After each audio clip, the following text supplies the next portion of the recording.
கர்த்தருக்கு ஸ்தோத்திரம். ரெண்டாவது வார்த்தை பேசு வார்த்தைகளே பரமானந்த ஐயா. ஜெபிக்கிறவங்க சர்சம்மா. எனக்கு தன்மை கொடுத்தாங்களோ அதுக்காக சோத்திரம். ஏசப்பா சோத்தரிக்கிறோம் சோத்தரிக்கிறோம் சோத்தரிக்கிறோம் சோத்தரிக்கிறாஜா. நன்றி கத்தாவே சோத்தரிக்கிறாஜா. அப்பா எங்களுடைய பாவத்துக்காக ஆண்டவரே நீ சிலுவையில் அடைந்த அதுக்காக நன்றி ஆண்டவரே சோத்துருகிறாஜா. அப்பா எங்களுடைய பாவத்துக்காக ரத்தத்தை சிந்தனையே அதுக்காக நன்றி ஆண்டவரே. அப்பா எங்களுக்காக சிலுவையில் அடைந்து முன்முடி சம்மந்தி அதுக்காக நன்றி ஆண்டவரே சோத்தரிக்கிறாஜா. ஏசப்பா சோத்தரிக்கிறோம் சோத்தரிக்கிறோம் துதிக்கிறோம் ராஜா. நன்றி கத்தாவே சோத்தரிக்கிறாஜா. அப்பா ரெண்டாவது வார்த்தை ஆண்டவரே, அப்பா நீ பேச போகிறதுக்கு ஆண்டவரே, அப்பா அந்த பேச போகிற மகனா கூட நீ ஆசீர்வாதி கத்தாவே சோத்திரம். ஏசப்பா உன் கரத்தில் ஒப்பு கொடுக்குறோம். எப்பா சோத்திர ராஜா, உன் சுத்தப்படி நடத்த ஆண்டவரே சோத்திரிக்கிறாஜா.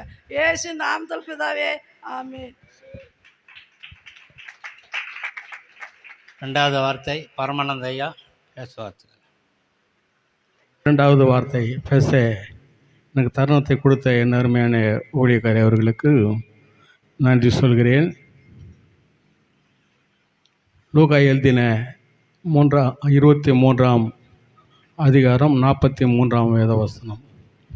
இயேசு அவனை நோக்கி, இன்றைக்கு நீ என்னோடு கூட பரதேசில் இருப்பார். ஒரு திருடனை, ஒரு கள்ளனை, ஒரு குற்றவாளியை அவர் இவனமாக சொல்கிறார். ஆகையால் இந்த வார்த்தைக்காக கண்கள் மூடி ஜெபிக்கலாம். கிருபையும் இரக்கமர நல்ல ஆண்டவரே, இந்த வேலைக்காக ஜெபிக்கிறோம். அடியனை எடுத்து பயன்படுத்தி கொள்ளும். இரட்சகருமே இயேசு நல்ல பிதாவே ஆமேன். அன்பு சகோதர சகோதரர்களே, அவன் அக்கிரம் நிறைந்தவன். அந்த கள்ளன் தன்னுடைய அக்கிரமத்தை அவன் ஒத்துக்கொண்டான். ஒத்துக்கொண்டு இன்னொரு கள்ளனை பார்த்து அவன் பேசுகிறான். என்ன பேசுகிறான் என்று சொல்லி நாம் வேத வசனத்தை ஒரு 2-3 வசனத்தை வாசித்து நாம் இது கடந்து செல்லலாம். லூக்கா எழுதின சுவிசேஷம் 23ஆம் அதிகாரம். நாம் இந்த வேலையில் 32ஆம் வசனம் வாசிப்போம்.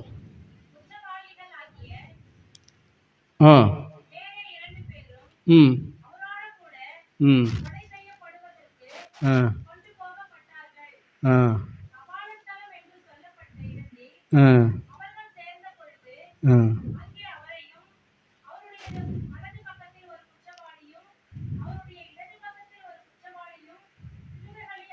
சிறுவிலையிலே அடைந்தார்கள். நம் ஆண்டவராகிய இயேசு கிறிஸ்துவின் வலது பக்கத்தில் ஒரு குற்றவாளியும் இடது பக்கத்தில் ஒரு குற்றவாளியும் சிலுவையிலே அறைந்தார்கள். 39ஆம் வேதவசனம் வேகமாக வாசிக்கலாம். அன்றியும் சிலுவையில் அறியப்பட்டிருந்த குற்றவாளியில் ஒருவன், நீ கிறிஸ்துவானார், உன்னையும் எங்களையும் ரட்சித்துக்கொள் என்று அவரை இகழ்ந்தான். நம்முடைய ஆண்டவராகிய இயேசு கிறிஸ்துவை ஒரு குற்றவாளி என்ன செய்தார்? இகழ்ந்தான். நீ கிறிஸ்துவானார், உங்களையும் எங்களையும் ரட்சித்துக்கொள் என்று இகழ்ந்தார். 40ஆம் வேதவசனம். மற்றவன் அவனை நோக்கி, நீ ஆக்கினைக்கு உட்பட்டவனாக இருந்தும் தேவனுக்கு பயப்படுதில்லையா? நாமோ நியாயப்படி நாம் நடப்பதற்கு தக்க பலனை அடைந்தோம்.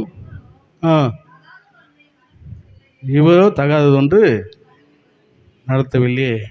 நாமோ, அவன் சொல்கிறான், என் அன்பு சகோதர அவர்களே, 41ஆம் வசனத்திலே, நாமோ நியாயப்படி கண்டிக்கப்படுவதற்கு நாம் நடப்பிக்க தக்கவர்கள். அவன் அந்த குற்றத்தை ஒத்துகிறான். குற்றத்தை ஒத்துக்குன்னு அவன் என்ன பண்ணுறான்னா, இன்னொரு குற்றவாளியை கண்டிக்கிறான். அதே நேரத்தில் கண்டிக்கிறான். இவரோ ஒன்றும் சொல்லுங்க, ஒன்றும் செய்யவில்லையே என்று அந்த இன்னொரு குற்றவாளி அவன் கண்டிக்கிறான். இவனுடைய அக்கிரமத்தையும் இவனுடைய பாவத்தையும் அவன் ஒத்துக்கொள்கிறான்.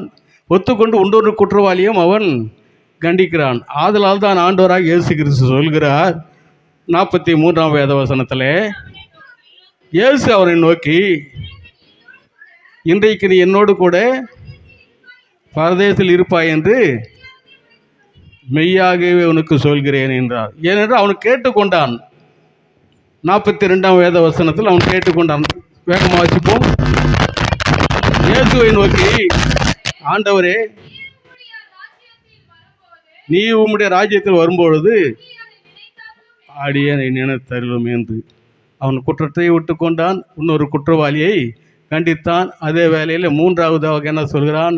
ஆண்டவரே, நீ உடைய ராஜ்யத்தில் வரும்பொழுது என்னை அடியனை நினைத்தருளும் என்றால், ஆதலால் தான் ஆண்டவராக இயேசு கிறிஸ்து இன்றைக்கு நீ என்னோடு கூட பரதேசில் இருப்பாய் என்றார். தம்முடைய குற்றங்களை ஒற்றுக்கொள்ள வேண்டும். என் அன்பு சகோதரர்களே, நம்முடைய அக்கிரமங்களையும் நம்முடைய பாவங்களும் ஒற்றுக்கொள்ளும் பொழுது நாமும் கூட ஆண்டவராக இயேசு கிறிஸ்துவோட பரலோகத்திலே நாம் இணைந்து இருப்போம். குற்றங்களும் பாவங்களும் என்றைக்கு நாம் ஒத்துக்கொள்ளவில்லையோ நாம் பரலோகத்துக்கு செல்வதற்கு வாய்ப்புகள் இல்லை. அல்லேலூயா, அல்லேலூயா, அல்லேலூயா. சங்கீதம் 32:5 வேத வசனம் சொல்லுகிறது. சங்கீதம் 32, நான் என் அக்கிரமத்தை மறைக்காமல் என் பாவத்தை உமக்கு அறிவித்தேன். நான் என் அக்கிரமங்களை என்ன பண்ணாரு தாவீது ராஜா? மறைக்காமல் என் பாவத்தை உமக்கு அறிவித்தேன், என் மீறுதல்களும் கர்த்தருக்கு அறிக்கிறேன் என்றேன். என் பாவதோஷத்தை மன்னித்தீர். குற்றங்கள் மறைக்காமல் அவர் சொன்னார் இந்த வேலையில். ஆகையால் தான் மீண்டும் அந்த வசனத்தை நிறுத்தி வாசிங்க. மறைக்காமல்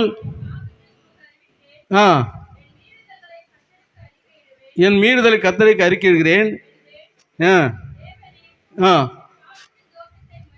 என் பாவதோஷத்தை என்ன பண்ணாரு? மன்னித்தேர். அவன் குற்றங்கள் மறைக்காமல் அவன் அறிவித்தான். பாவதோஷத்தை ஆண்டவராக இயேசு கிறிஸ்து மன்னித்தார். அதே போல இந்த கள்ளனும் குற்றங்களை மறைக்காமல் அவன் என்ன பண்ணார்? அறிவித்தார். ஆகையாவது ஆண்டவராக இயேசு கிறிஸ்து இன்றைக்கு நீ என்னோடு கூட பரதேசிலே இருப்பாய் என்று சொல்கிறார். நீதிமொழிகள் 28ஆம் அதிகாரம் 13ஆம் வேத வசனம் வேகமாக வாசிக்கலாம். நீதிமொழிகள், தன் பாவங்களை மறைக்கிறவன் வாழ்வடைய மாட்டான், அவைகளை அவர் அறிக்கை செய்து விட்டு விடுகிறனோ இரக்கம் பெறுவான். என் அன்பு சகோதரர்களே, நாம் கூட ஆண்டவராக இயேசு கிறிஸ்து இடத்திலே இரக்கம் பெற வேண்டும். அதே வேளையிலே ஆண்டவராக இயேசு கிறிஸ்துவுடன் நம் பரலோகத்துக்கு செல்ல வேண்டும். இங்கே எல்லாருமே வந்திருக்கிறவர்கள் ஆண்டவருடைய பிள்ளைகள், கர்த்தருடைய பிள்ளைகள். என்றாவது ஒரு நாள் நாம் பரலோகத்துக்கு செல்வோம் என்ற ஒரு நம்பிக்கையோடு தான் வந்திருக்கிறோம்.